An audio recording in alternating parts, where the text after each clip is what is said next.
Rabbil alamin wa bihi nasta'in ala umuri dunya waddin.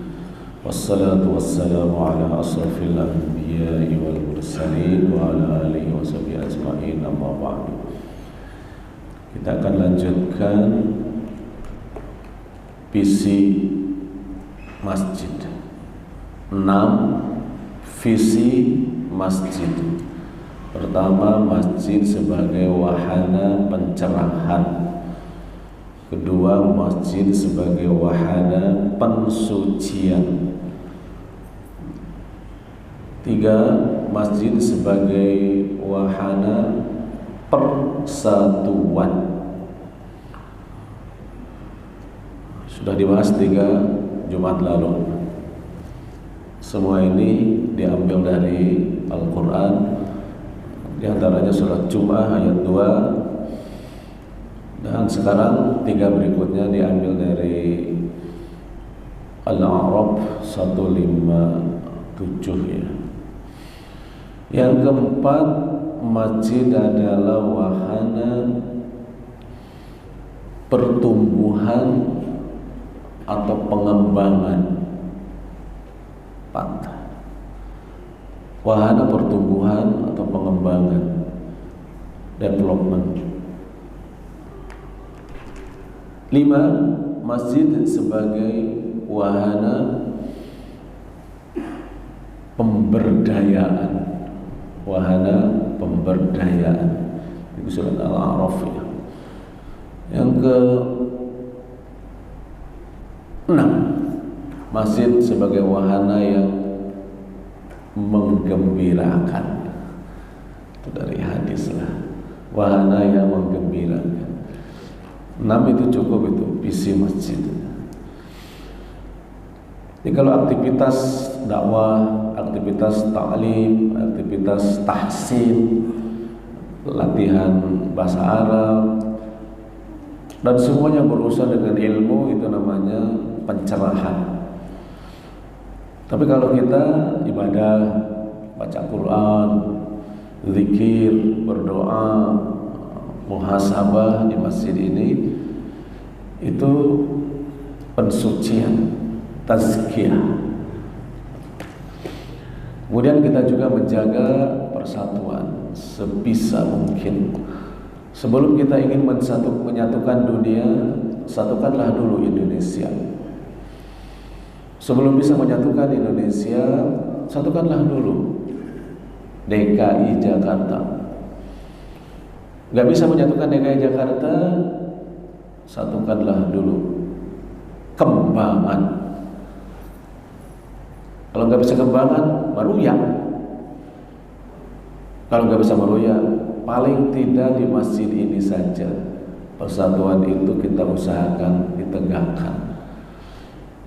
Perbedaan itu keniscayaan, dan kita menerima perbedaan itu keharusan.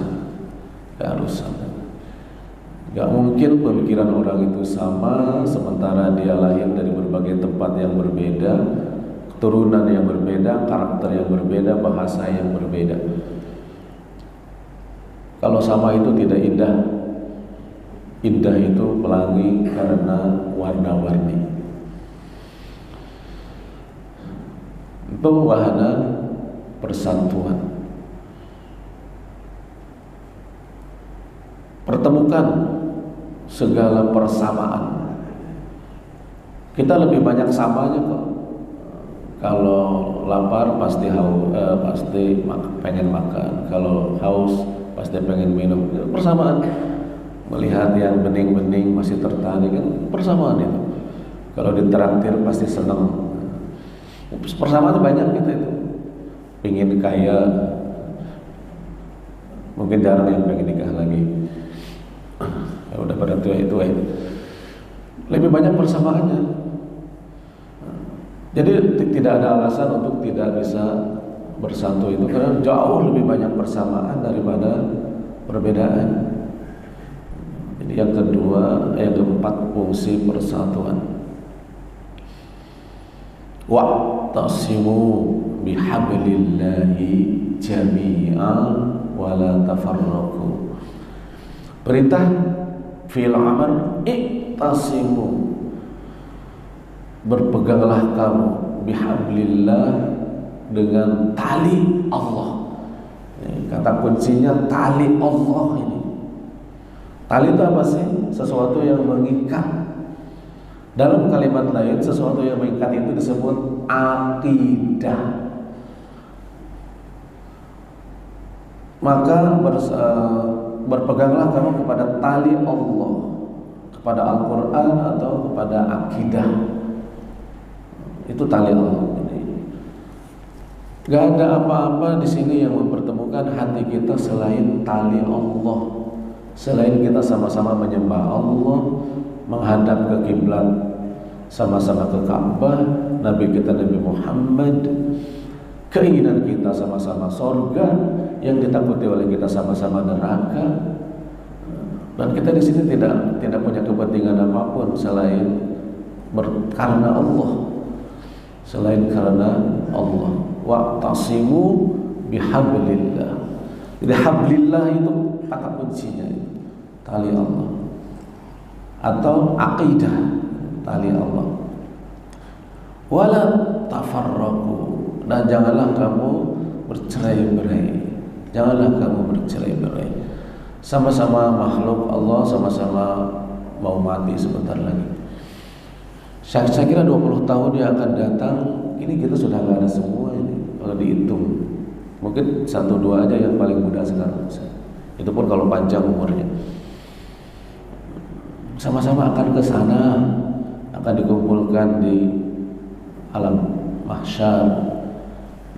Itu kira-kira nas atau dasar yang membuat kita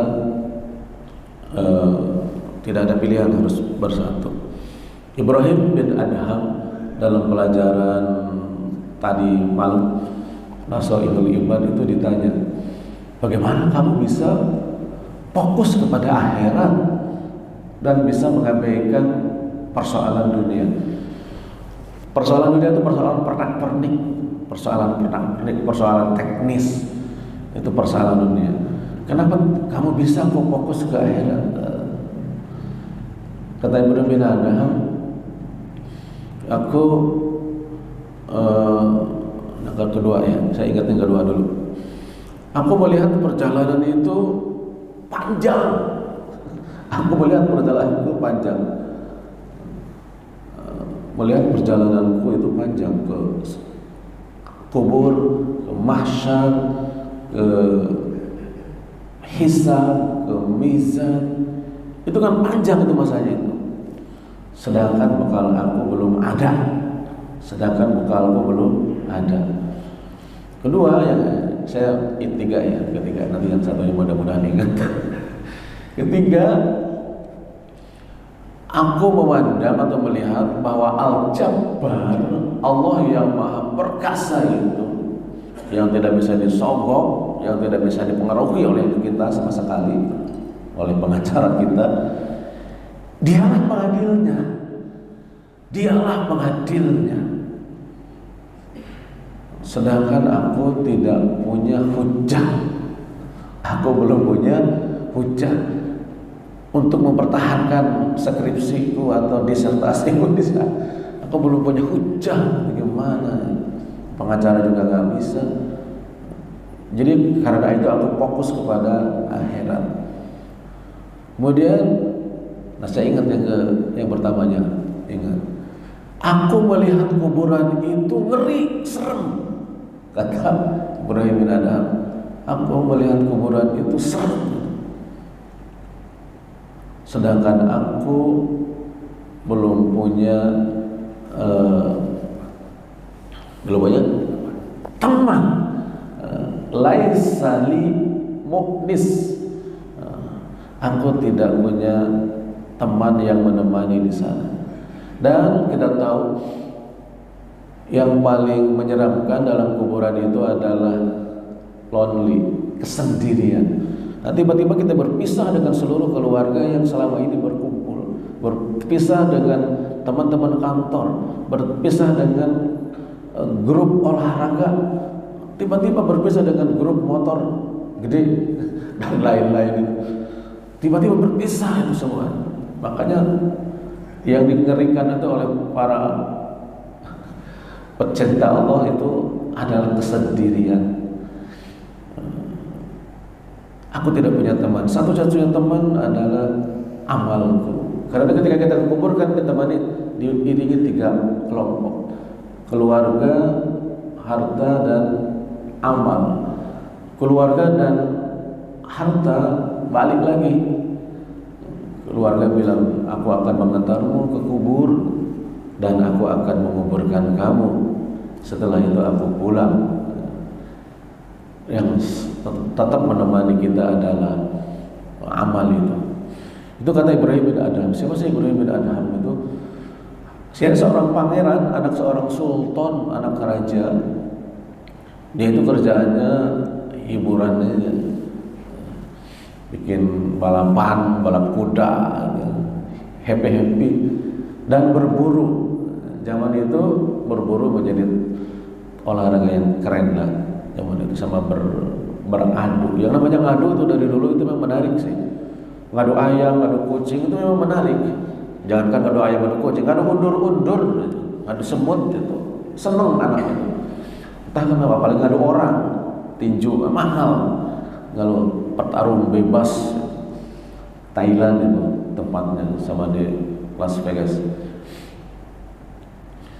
Itu ketika berburu itu ada suara hatafal hatif.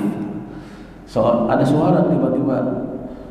Itu mungkin imajinasi dia atau apa itu.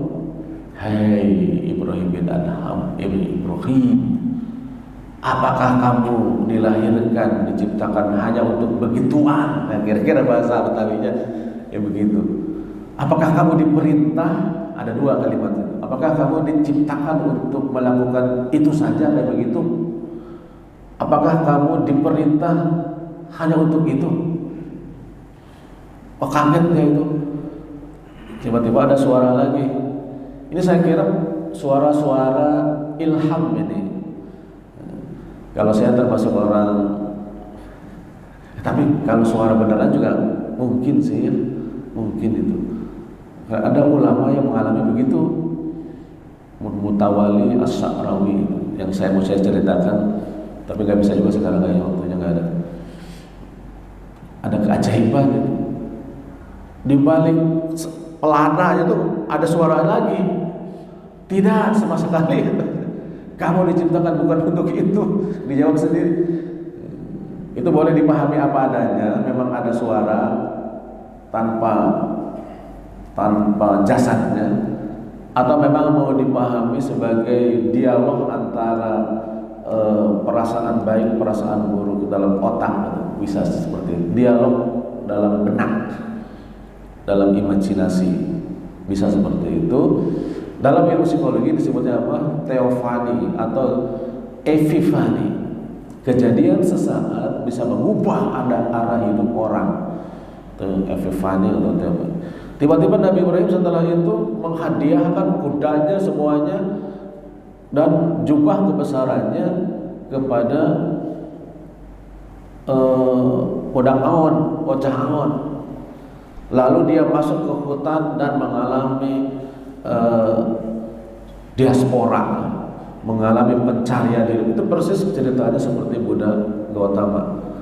Dia setelah di hutan hidup dengan barang-barang yang ada di hutan, lalu dia ke Mekah, ke Madinah, lalu berguru dengan Sufyan Tsauri, berguru dengan siapa? Sa'id Al-Balqi ya. Fudail bin Iyad. Fudail bin Iyad itu terkenalnya Sahibul Haramain. Kerjaannya itu Fudail bin Iyad tuh ke ini Mekah, Madinah tuh Fudail bin Iyad. Nah, jadi kalau cerita jangan terasa ya waktu itu.